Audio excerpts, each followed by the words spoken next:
اس کے بعد یہ جو روح ہے نا جی آپ کے گھر میں داخل نہیں ہوگی، اور آپ کے بچے آپ ان چیزوں سے محفوظ رہیں گی۔ وہ کہتی ہیں نقصان تو انہوں نے نہیں پہنچایا،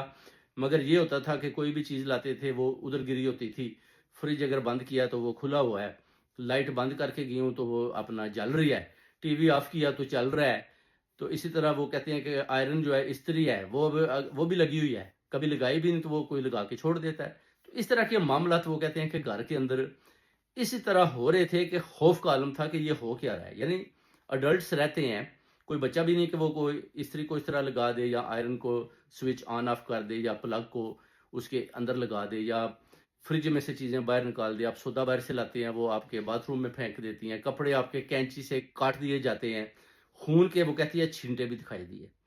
یعنی خوف کا سما جو ان کو میں نے بتایا، اور اسی طرح ہی انہوں نے پڑھا، اور وہ کہتے ہیں کہ انشاءاللہ ابھی ہمیں ایسے لگتا ہے کہ جیسے ہمارے گھر میں سکون ہو چکا ہے، اور یہ جو روحوں کے سلسلے تھے، جو کالے جادو کے یا جس آدمی نے بھی حاسد نے ہمارے اوپر کیے تھے، یہ جو آپ نے وظیفہ دیا ہے اس کے پڑھنے سے وہ کہتے ہیں کہ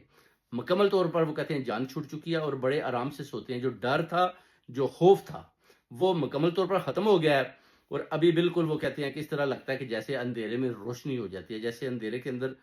روشنی ہوتی ہے نا، ایک کرن آتی ہے روشنی تو دور سے دکھائی دیتی ہے، جیسے کہ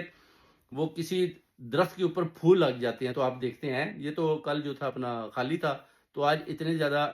خوبصورت قسم کے فلاور کیسے لاگے ہیں۔ تو بیسیکلی اسی طرح یہ جو جادو کا عمل ہے نا، جب میں اس کا توڑ کرتا ہوں نوری طریقے کے ساتھ، تو یہ ایسے ہی ہے کہ آپ ایک پودے کو